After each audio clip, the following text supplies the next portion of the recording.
Olá, gente, saudações.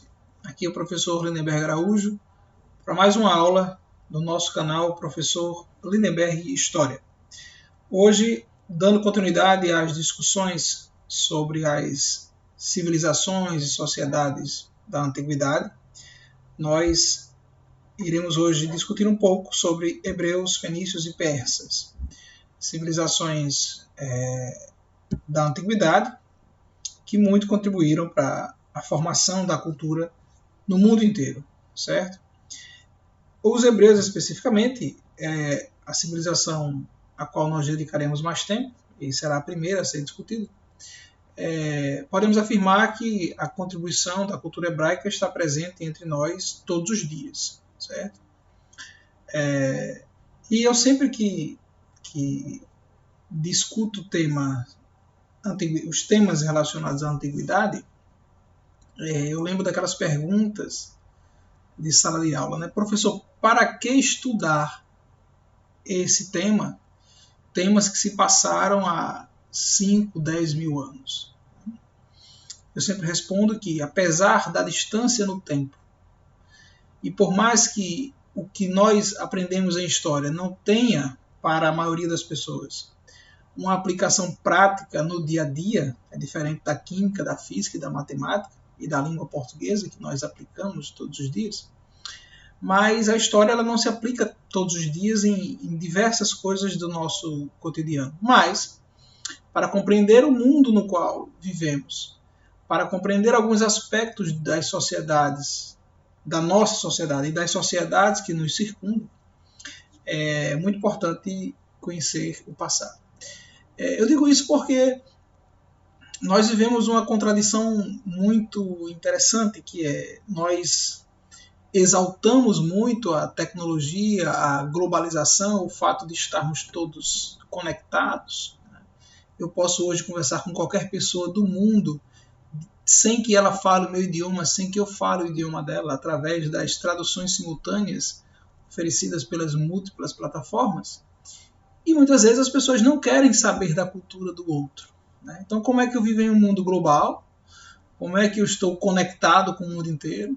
Como é que eu converso com qualquer pessoa do mundo em tempo real e eu não sei as múltiplas culturas, não sei das influências e das consequências dessas sociedades? Porque hoje, se nós vivemos em um mundo globalizado, nós vivemos em um mundo em que todas as histórias de todas as sociedades importam, né? Por isso é importante também estudar história, tá certo? Então vamos lá, hebreus, fenícios e persas. O foco da aula será identificar para vocês quais aspectos das culturas de cada um desses povos estão presentes em nossa vida até os dias atuais, tá certo? Vamos ao tema, vamos à aula. Não esquece de seguir o nosso canal, indicar para os amigos, comentar, curtir, tá certo? Vamos começar falando dos hebreus. Tá? Os hebreus eram semitas originários da Mesopotâmia, certo? Mesopotâmia. Mas vamos começar pela palavrinha semitas, certo? Semitas. Então, até o século XVI, as civilizações que viviam aqui no entorno do mar Mediterrâneo, elas só conheciam 3 continentes: a Europa, a Ásia e a África, certo? A América não era conhecida pelos povos que habitavam essa região na antiguidade, muito menos a Oceania era conhecida pelas civilizações dessa região. Portanto, para essas pessoas, naquele período, só existiam 3 continentes: Europa, África e Ásia, certo? Com o passar do tempo, a Europa foi cada vez mais recebendo influências do cristianismo. Isso nós já discutimos em algumas aulas e voltaremos sempre a esse tema. Logo, ou a maioria das explicações, ou as principais explicações para múltiplos aspectos da realidade humana, eram apresentados pela religião. Tá? Então, qual a explicação religiosa para a origem desses três povos tão distintos? Povos europeus, povos africanos, povos asiáticos. Tá? A ideia é o seguinte: de acordo com o texto bíblico, no Antigo Testamento, nós temos um episódio narrado na Bíblia que é o episódio do dilúvio, certo? No qual Deus castiga os seres humanos e resolve destruir a espécie humana, dados os seus pecados, as suas desobediências, mas Deus, sabendo que aquela espécie que ele mesmo criara, que lhe dava tanto trabalho, mas que essa espécie poderia se arrepender, ele dá uma chance e dá a Noé, que faz parte da linhagem, né, dos patriarcas, dá a Noé o direito, a missão, né, de construir a arca, colocar dentro dela um casal de cada espécime de animal terrestre que rasteja e que voa, e dá a ele a chance de constituir sua família, né, de levar sua família. E assim se faz, segundo a narrativa bíblica. Noé, seus filhos, sua esposa e a esposa dos seus filhos sobrevivem. E Noé tinha três filhos. Perdão. Os três filhos de Noé: Sem, Cã e Jafé. Certo? Logo, vamos lembrar que essa é uma história escrita pelo povo hebreu. Logo, de acordo com a cultura hebraica, os três continentes conhecidos até então pelo povo hebreu fora inicialmente originado a partir dos filhos de Noé. Então, dos três filhos de Noé, um foi amaldiçoado pelo próprio pai, que foi Cã. Quando na cultura hebraica um filho é amaldiçoado pelo pai, isso é irreversível. Então, Cã é aquele filho que viu Noé despido de suas vestes e brincou com o pai, né? Fez graça com o fato de o pai estar embriagado e despido. E por esse motivo, os demais filhos de Noé vão avisar o pai que Cã havia feito graça dele, e Noé vai amaldiçoá-lo e expulsá-lo. Certo? Dessa forma, segundo a tradição bíblica, os jafetanos, os europeus, seriam descendentes de Jafé, um dos filhos de Noé. Sem teria dado origem aos povos do Oriente Médio, dessa região aqui. Daí o nome de semitas. Semitas são aqueles que descendem de Sem. E Cã teria dado origem aos cananeus, aos africanos. Certo? E, por conseguinte, os africanos, por isso, seriam também povos amaldiçoados, condenados a serem escravizados por Sem e por Jafé, ou pelos descendentes de Sem e Jafé. Eu estou contando essa historinha para explicar o porquê dessa palavra aqui. Veja como a história não é tão simples, né? Uma palavrinha apenas nos remete ao texto bíblico e toda essa narrativa em torno das escrituras bíblicas, certo? Então, o povo hebreu seria um dos povos originários a partir do filho de Sem, do filho de Noé, denominado Sem. Por isso os hebreus eram chamados de povos semitas. Tá? Mesopotâmia, nós estudamos isso há pouco. Né? Então, os hebreus eram dessa região aqui, Mesopotâmia, terra entre rios, rio Tigre, rio Eufrates. Então, o povo hebreu teria saído dessa região aqui para essa região aqui, certo? No entorno do rio Jordão, que, segundo a tradição hebraica, segundo a cultura hebraica, segundo a crença hebraica, esta é, portanto, a terra prometida por Deus a Abraão para o desenvolvimento de seu povo. Certo? É a chamada terra prometida, a terra onde jorrava leite e mel. É óbvio que não saía leite e mel da terra. Isso é uma alegoria bíblica. Significa dizer que era uma terra fértil e propícia ao desenvolvimento de civilizações. Tá bom? Então tá aí a explicação da origem do povo hebreu. Por volta de 2000 a.C., eles se estabeleceram nesta região denominada de Palestina. Palestina que até o presente está constantemente nos noticiários televisivos, infelizmente por notícias sempre relacionadas às guerras, aos conflitos, aos problemas existentes até hoje entre povos palestinos, árabes e povos israelenses, certo? Perdão. Os hebreus tornaram-se monoteístas. Aí eu preciso fazer essa correção aqui. Os hebreus eles não eram monoteístas desde o princípio. O que significa monoteísta? Revisando, já discutimos isso. Monoteístas são aqueles povos que acreditam em um único Deus. Tá? Diferente de politeístas, que são povos que acreditavam e acreditam em vários deuses. Os hebreus eram politeístas, certo? Pelas várias influências que sofreram na Mesopotâmia, que irão sofrer no Egito, tá? Os hebreus também foram povos politeístas. Sempre cultuaram, sempre não, por um bom tempo, cultuaram diversos deuses.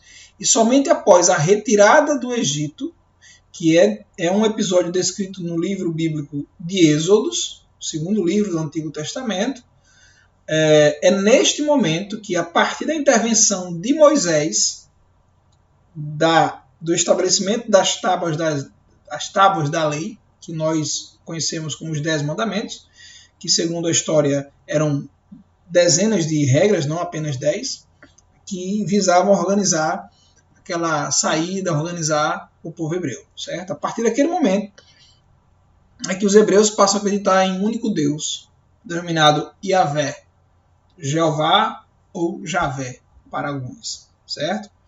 Então, os hebreus deixam de ser politeístas e passam a ser monoteístas a partir da intervenção de Moisés ao liderar a fuga do povo hebreu do Egito, tá certo? Lembrem-se, tá bem, deste episódio, que é um episódio bastante conhecido pelas pessoas que praticam as religiões cristãs, sejam católicas, sejam evangélicas. Esse é um episódio bem conhecido. E foi naquele momento, portanto, que o povo hebreu deixa de ser politeísta e passa a ser monoteísta. E o que é interessante, meus caros, minhas caras, é que o povo hebreu, quando sai do Egito, sai com muita influência da cultura egípcia. Eles cultuavam tudo: gato, jacaré, cachorro, aves, cobras, tudo. Porque receberam influência da cultura egípcia. Tá? E Moisés vai intervir, vai lembrar ao povo hebreu que era, segundo a crença hebraica, o povo escolhido de Deus. Certo? E a partir da intervenção de Moisés, repito, é que os hebreus passam a praticar o monoteísmo. A Torá é a principal fonte para o estudo da história do povo hebreu. A Torá é um livro considerado sagrado para o povo hebreu e é a base inicial do Antigo Testamento na Bíblia. Certo? A Torá está para nós como os 5 primeiros livros do Antigo Testamento, o Pentateuco, certo? Gênesis, Êxodo, Números, Levíticos e Deuteronômios. São os 5 primeiros livros do Antigo Testamento que tem como base a Torá hebraica. Tá certo? Quando a gente lê a Bíblia, o Antigo Testamento, nós temos acesso a uma série de aspectos e características da cultura do povo hebreu. Tá? Desde o aspecto patriarcal, as relações, como os hebreus lidavam com a fé, que relação eles estabeleciam com o Deus que eles acreditavam, que relação os hebreus estabeleciam com outros povos, né, considerados povos pagãos, impuros, pecadores, etc. Tá? Os povos não escolhidos. Tá bem? sociedade hebraica era uma sociedade patriarcal. Os hebreus se organizavam em clãs chefiados por patriarcas, que exerciam autoridade política, moral, jurídica, religiosa e militar. Certo? Esse é um dos principais aspectos característicos da sociedade hebraica. Uma sociedade patriarcal. Certo? O que significa isso? A figura do pai, do homem, era uma figura central em todos os aspectos da vida do povo hebreu. Tá bem? O pai era o chefe da família. Na família ele era considerado o responsável com autoridade direta sobre todos os membros, filhos, filhas, mulheres e todos aqueles agregados àquele clã. O chefe, o pai, tinha poder total e absoluto. Certo? Consequentemente, somente homens participavam da vida pública, somente homens participavam da vida econômica, as mulheres hebraicas se limitavam ao espaço doméstico, certo? A cuidar dos filhos. Professor, e aquela história de que até hoje em nossa sociedade nós temos influências da cultura hebraica? Está aqui um exemplo. Tá? Até hoje, apesar das mudanças sociais constantes, nós ainda temos uma influência muito grande desse aspecto patriarcal em nossa sociedade, tá? Que, vez por outra, ou quase sempre, em alguns momentos, se traduz em machismos, certo? Porém, esse aspecto patriarcal, nossas sociedades ocidentais atuais herdaram da influência hebraica em nossa cultura e em nossa religião, tá certo?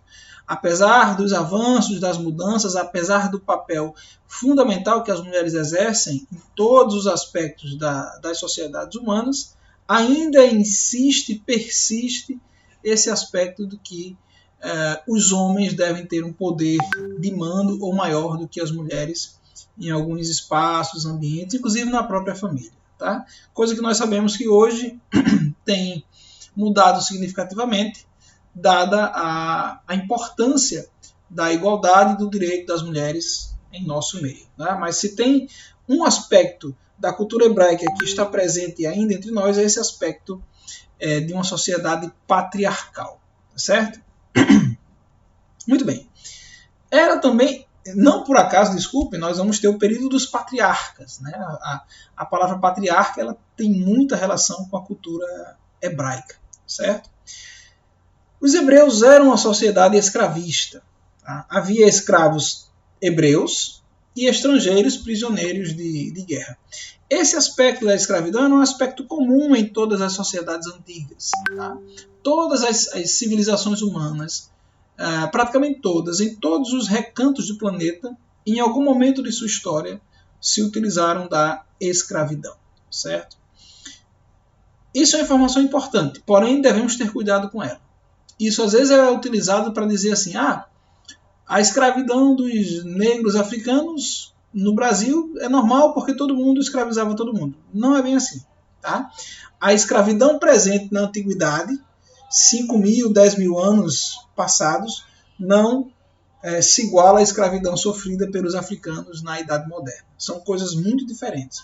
Eu estou falando da escravidão na antiguidade, onde gregos, romanos, fenícios, persas, hebreus, babilônicos, assírios, todos escravizavam quem pudesse escravizar, tá certo? É diferente da escravidão na Idade Moderna, que nós trataremos isso em outras aulas, ok?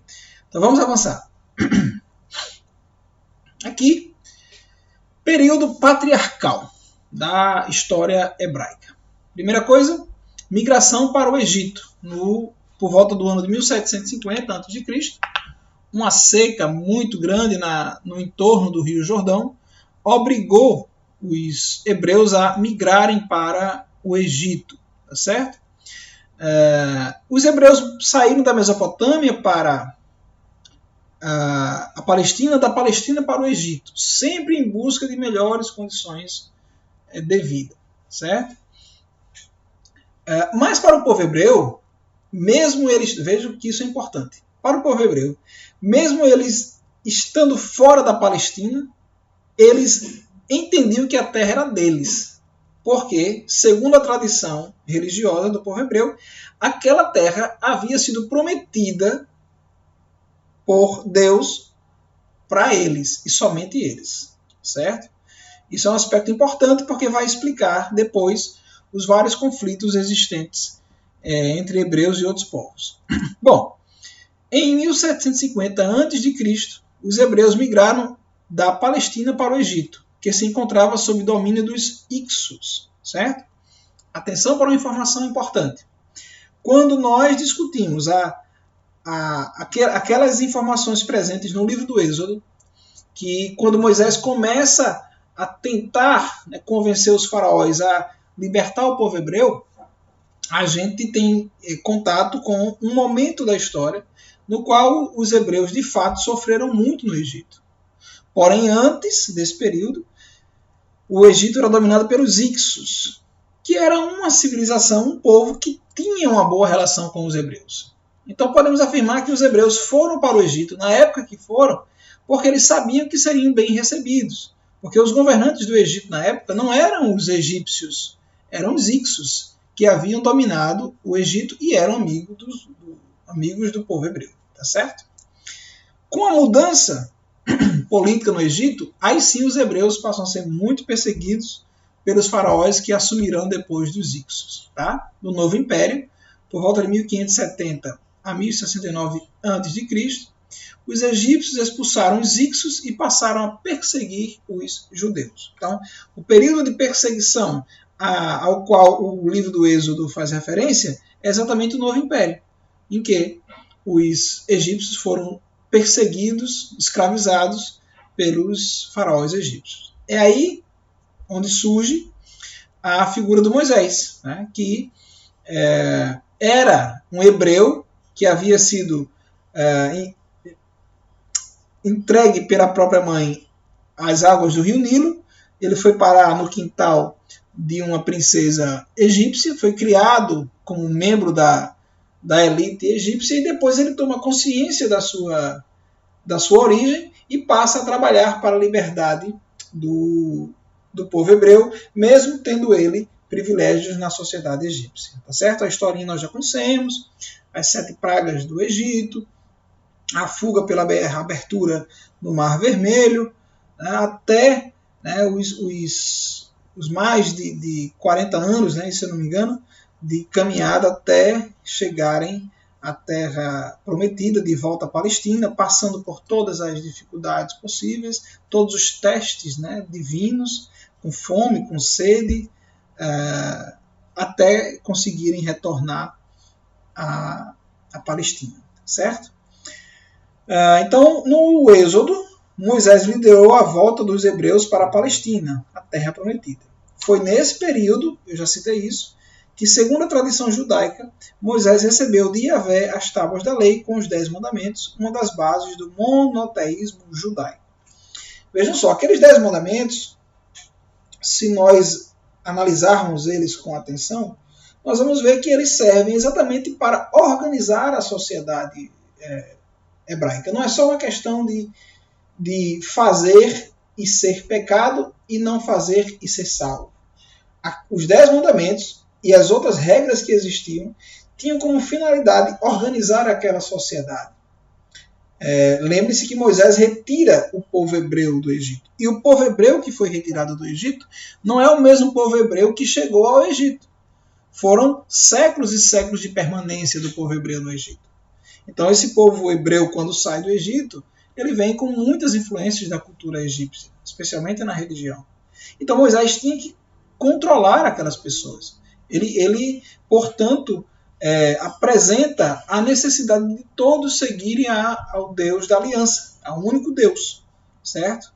Isso eram muitos conflitos, muitas guerras entre eles próprios e muitas mortes, até que Moisés e seus apoiadores conseguem instalar o monoteísmo entre o povo hebreu, certo? E vem, ao chegar na Palestina, o governo dos juízes, quando os hebreus dividiram a Palestina em 12 tribos, as 12 tribos de Israel, certo? O número 12 faz referência aos 12 apóstolos, certo? De Jesus Cristo. o Jesus Cristo era também judeu.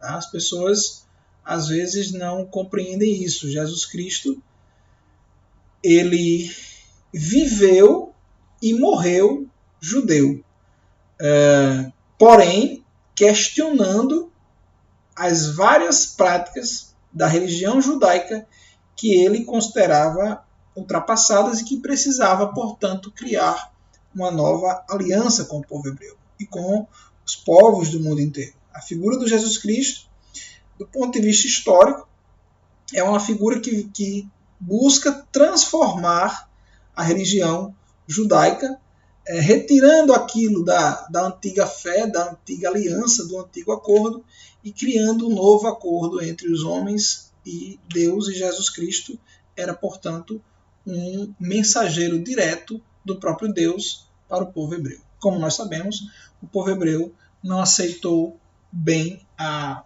presença de Jesus Cristo, suas ideias, e por isso, portanto, ele foi condenado à crucificação, como nós bem conhecemos, certo? Então, em cerca de 1000 a.C., ameaçados por povos rivais, os hebreus implantaram a monarquia, unificando as 12 tribos em um único reino. Aí que surge o período dos reis. Uma unificação. Por que unificação? Porque era preciso dominar a terra novamente e o povo dividido não teria condição de combater os inimigos que estavam na terra prometida, que os hebreus consideravam unicamente deles. Consideravam e consideram até hoje ainda. Então os reis, vamos ter Saul, que obteve conquistas militares, mas sofreu algumas derrotas e perdeu o apoio popular, certo? Depois de Saul vem o rei Davi, conhecido por combater o gigante Golias, né, com uma ferramenta, tipo pedras, né, lançadas na cabeça do gigante, que é também uma alegoria, uma imagem, uma ilustração da Bíblia, né, que significa o seguinte: o povo hebreu estava fragilizado, do ponto de vista militar era um povo inferior aos povos que lá estavam ocupando a Palestina, mas que por serem um povo escolhido por Deus, mesmo estando em condição de desvantagem, eles conseguem derrotar os gigantes, que eram os demais povos que disputavam aquele território, tá certo? Outro rei famoso, o rei Salomão, ficou famoso pela riqueza, né, pela construção de templos e palácios. Tá? Em seu reinado, a monarquia atingiu o apogeu, ou seja, o ponto máximo, construiu palácios, templos, entre os quais o Templo de Jerusalém, que será sucessivas vezes destruído por povos rivais. Tá certo? E aí, após a morte de Salomão, inicia-se uma crise política e sucessória. Salomão não foi imediatamente substituído, até porque o seu reinado foi um reinado de muita prosperidade, certo? E aí ficou difícil, após a sua morte, manter aquela unidade. Aí os hebreus se dividem em Reino de Israel, na Samaria, como capital, e Reino de Judá, como capital, Jerusalém. Isso por volta do ano 926 a.C., ao que damos o nome de cisma, ou seja, separação, disputa entre o povo hebreu. Tá certo? E depois nós teremos a diáspora. Perdão. O que significa diáspora? É dispersão, espalhamento, certo? Os hebreus, apesar de terem conseguido de volta a Palestina, mas os hebreus serão constantemente perseguidos, vítimas de outros povos que vão desejar aquelas terras. O que é uma característica da antiguidade, a disputa por terras, a disputa pela sobrevivência, porque nós já vamos ter na antiguidade civilizações extremamente complexas e sedentárias que precisam de recursos naturais para a sua sobrevivência, para a sua existência. Daí qualquer terra que tivesse rios em abundância seria extremamente disputada, especialmente na região da Palestina, onde, apesar dos rios, mas é uma região extremamente seca e árida. Ok? Então, em 721 a.C., conquista do reino de Israel pelos assírios, ou seja, os assírios, povos mesopotâmicos, vão dominar a região de Israel, tá certo?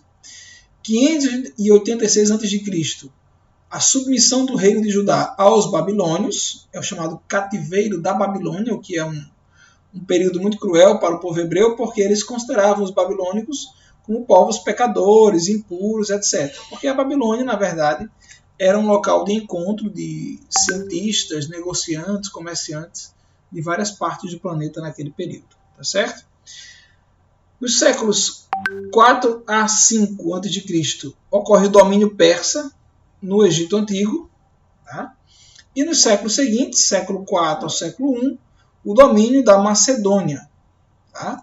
Já os gregos se chegando ao Império, ao Estado de Israel, né? a dominar novamente o povo hebreu. Certo? Século 1 a.C., Roma passa a dominar a Palestina. É nesse período aqui, ó, que surge a figura do Jesus Cristo, tá? Entre o povo hebreu, questionando as regras, a cultura, os costumes. Certo? Jesus não foi aceito pelo povo hebreu, porque o povo hebreu queria se livrar da dominação romana e esperava um líder revolucionário que libertasse o povo hebreu daquela situação. Tá? Não era o caso de Jesus Cristo, que era um homem pacífico, que pregava a paz e a harmonia entre todos. Talvez por isso ele não tenha sido aceito como salvador pelo povo hebreu, porque era um povo de cultura guerreira e que precisavam se libertar da dominação romana. Certo?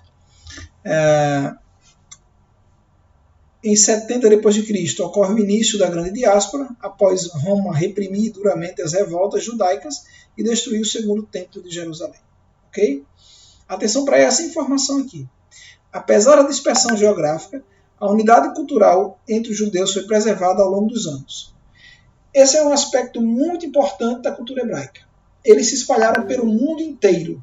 Chegaram inclusive ao Brasil. Chegaram ao interior do Rio Grande do Norte, como a região do Seridó e a região oeste, que tem uma presença judaica muito grande a partir do século XIX. Né? Tem nada de holandeses, é a presença judaica que vem já misturado da Europa e vai se estabelecendo em nosso território também. Portanto, você pode encontrar um judeu em qualquer lugar do mundo, porém ele será sempre um judeu. Ele não vai se converter ao cristianismo, ele não vai se converter ao islamismo, ele não vai se converter a outras religiões, porque ele está ligado a Israel por sua fé. Tá certo? Então, o judeu ele é extremamente fiel à sua fé, às suas crenças. Por isso, esse aspecto fez com que os judeus se preservassem culturalmente em qualquer lugar do mundo, para onde fosse. Okay? E nessa diáspora, nesse espalhamento, eles foram levando a sua cultura e suas influências, uma cultura muito forte, uma cultura muito consolidada. Por isso, nós hoje temos uma presença da cultura hebraica muito forte em nossa sociedade. Muita gente nem sabe, nem percebe, nem entende, mas existe de forma muito intensa a presença da cultura hebraica em nosso meio. Vamos falar agora dos fenícios, povos navegantes, hábeis navegantes e que dominaram por muito tempo todas as rotas marítimas do mar Mediterrâneo. Os fenícios, por volta de 4.000 a.C., os fenícios estabeleceram-se na costa do território correspondente ao atual Líbano. Vamos ver aqui. Olha aqui. A Fenícia é essa região aqui. Certo? Apenas essa região.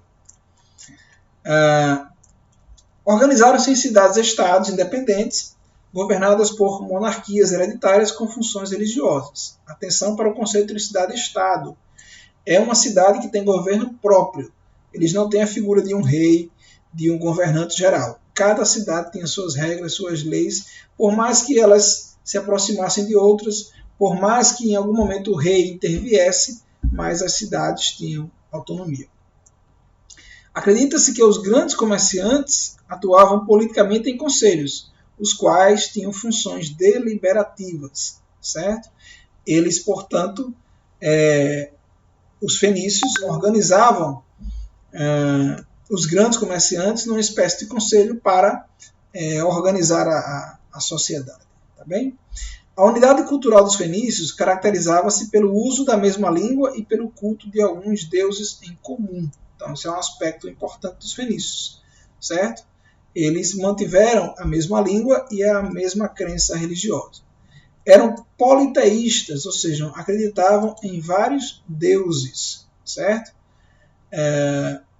Construíram um império marítimo comercial. Os fenícios dominaram todo o mar Mediterrâneo e navegaram até o que hoje nós chamamos de Inglaterra, ou Ilhas Britânicas, certo? Professor, qual foi a maior contribuição dos fenícios para a nossa sociedade? O nosso bom e velho alfabeto.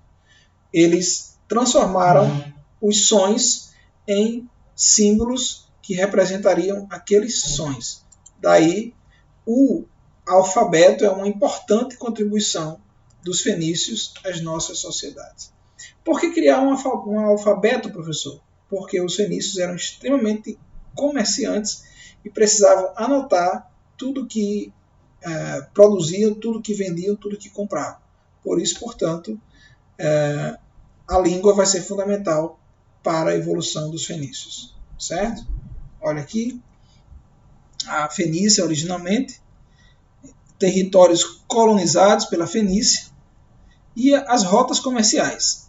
Olha só, Oriente, isso aqui vai e volta provavelmente, chega aqui, vai em outro carregamento, um para lá, um para cá, e assim vai até os hebreus chegarem às Ilhas Britânicas, certo?